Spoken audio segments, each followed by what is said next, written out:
안녕하세요. 고려신용정보 이상도입니다. 많은 채권자님들께서 강제집행 절차나 비용 등에 대해 알아보시는데요.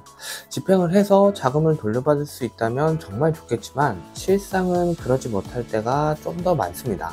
그래서 오늘은 강제집행 절차에 대한 전반적인 내용과 그리고 내 재산을 돌려받기 위한 합리적인 방법에 대해 자세히 알아보겠습니다.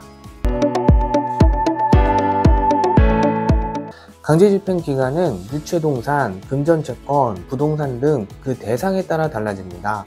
예를 들어 부동산의 경매의 경우 낙찰까지 상당한 시간이 걸릴 때가 있죠. 반면 통장이나 급여, 임대보증금 같은 경우는 보정명령 등의 특별한 사정이 없다면 보통 2주 정도 소요됩니다. 우리는 채무자에게 돈을 줄 의무가 있는 사람 혹은 기관을 제3채무자라고 하는데요. 예를 들어 거래하는 은행, 채무자의 직장이나 거주지의 집주인 등이 될 수 있죠. 통장이나 임대보증금의 경우 제3채무자에게 채권 압류 및 추심 명령서를 보내야 되는데, 만약 강제집행 대상이 임대보증금이나 급여라면 채무자의 직장 주소나 임대인이 송달받을 주소를 정확히 알아야겠죠. 제3채무자가 관련 서류를 받지 못한다면 강제집행의 법적 효력은 발생하지 않습니다. 강제집행 중에 가장 많이 하는 채권 압류 및 추심명령 비용은 크게 두 가지로 볼 수 있는데요. 첫 번째, 법원에 내는 인지송달료입니다. 보통 강제집행을 하실 때 압류만 하지 않고 채무자의 재산을 가져오는 추심명령까지 같이 신청을 하죠. 그렇다면 인지세는 4,000원이고요. 송달료는 1회당 5,200원인데요. 예를 들어 당사자가 채권자 1명, 채무자 1명, 그리고 은행 같은 제3채무자가 3명이라고 하면 총 5명이죠. 그러면 5명 곱하기 5,200원 곱하기 2회분이니까 마지막에 2를 곱하면 됩니다. 그러면 토탈 52,000원이 되겠죠. 그리고 두 번째, 법무사 비용 등 대리인을 이용할 때 발생하는 법률 서비스 비용인데요. 사실 강제집행은 어떤 법리 해석이 필요하지 않고 그냥 신청만 하면 되니 굳이 비싼 비용이 필요 없고 가장 저렴한 곳을 찾아서 하시면 되실 것 같습니다. 그런데 문제는 법원이 채무자의 재산을 일일이 찾아내서 동결, 압류시키고 뺏어다 주죠. 그러지는 않습니다. 어디에 사는 임대인 홍길동, 어떤 은행 계좌 등 상대의 재산을 정확히 특정해야 하는 건 오로지 채권자가 해야 할 일입니다. 그런데 금전거래에서 연체가 발생했을 때 막상 생각해보면 채무자의 재산이나 소득을 정확히 모를 때가 거의 대부분인데요. 대한민국은 개인정보에 관한 법률이 매우 엄격해서 찾아내기도 쉽지 않죠. 이럴 땐 정부의 허가를 받아 합법적인 방법으로 채무자의 신용, 소득, 재산을 찾아내고 매우 전략적인 독촉 압박을 통해 채권자님의 소중한 자산을 찾아드리는 채권 추심 전문 회사를 이용하시는 것도 좋은 방법 중에 하나입니다. 강제집행까지 생각하셨다면 이미 채무자는 많은 약속을 어기며 채권자님 속을 썩였을 거라 생각되는데요.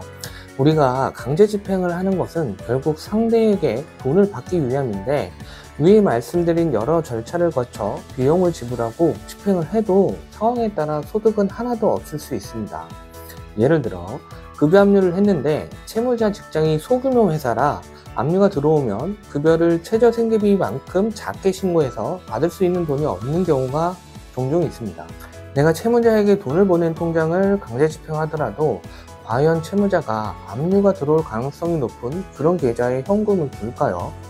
요즘은 비대면으로 5분이면 통장 하나 금방 만들어집니다. 채권자님이 알고 있는 채무자 통장은 잔액이 없을 가능성이 매우 높죠. 때문에 철저한 조사와 준비 없이 단순한 추측대로 강제집행을 한다면 채무자는 겁을 먹고 유령처럼 더 깊이 잠적하는 경우가 많습니다. 이러면 채권 회수는 더 어려워지죠. 때문에 강제집행은 정말 신중해야 하는데요. 법보다 주먹이 가깝다는 말이 있죠. 매번 신의를 저버리고 사람 힘들게 하는 악성 채무자에게 강제집행을 하는 것도 좋지만 생활의 불편함과 신적 스트레스를 주면서 받아내는 것도 좋은 방법 중에 하나입니다. 이런 추심 활동은 14년 연속 대한민국 채권 추심 1위를 하는 고려신용정보가 정말 잘하는 일인데요. 만약 제가 채권 추심을 담당한다면 재산, 소득, 신용, 금융거래 같은 채무자의 경제적인 모든 부분을 주기적으로 조회하고 분석해서 약점을 잡아내는데요. 계속 채무자의 상태를 모니터링하며 숨겨둔 재산이 의심되는 부분은 정밀 분석해서 끝까지 쫓아갑니다. 그러면서 다양한 방법으로 채무자에게 스트레스와 불편함을 주는데요. 가족들과 살고 있는 집이든 직장이든 자주 찾아가서 채무자를 만나서 독촉하고 그 주변을 탐문하여 새로운 정보를 수집합니다. 만약 숨겨둔 재산을 발견하면 강제집행 면탈죄를 언급하며 빼돌리지 말 것을 경고하고 법적 조치를 하기 전에 순순히 내놔라, 이런 압박을 하죠. 그러다가 정말 말로 안 될 것 같다 싶을 땐 기습적으로 빠르게 집행을 할 때도 있는데요. 특히 고려신용정보 제휴법무사는 채권 추심 관련 업무만 전문적으로 하시는 데다가 정말 저렴한 비용으로 강제집행 처리를 끝까지 마무리해 주시는데요. 사실 줄 생각이 없는 채무자에게 돈 받아내는 일은 그리 쉬운 일은 아닙니다. 하지만 그들에게 치명적인 타격을 줄 수 있는 어떤 약점을 잡아내고 그걸로 집요하게 압박하고 독촉한다면 사람은 본인 목줄을 잡고 있는 사람에겐 깨갱할 수밖에 없습니다. 반대로 그렇게 하지 않고 선의와 호의로 계속 기회를 준다면 본인을 괴롭히는 채권자에게는 먼저 갚고 선의를 베푸는 채권자에게 순위가 점점 밀려나는 참 안타까운 상황이 많이 발생하는데요. 혹시 강제집행 비용이나 절차, 그리고 앞으로 어떻게 해야 빨리 받아낼 수 있을지 고민 중이시라면 언제든 편하게 말씀해주세요. 저에게 위임하지 않으셔도 성실성의껏 최선의 방법을 말씀드리겠습니다. 강제집행 전반적인 내용 알아보시는데 좀 도움이 되셨을까요? 정리해보면 강제집행 자체는 나쁘지 않지만 철저한 채무자 재산조사 없이 하는 막무가내 집행은 소득은 하나도 얻지 못하고 채무자를 더 깊이 숨게 만드는 악효과를 볼 수 있습니다.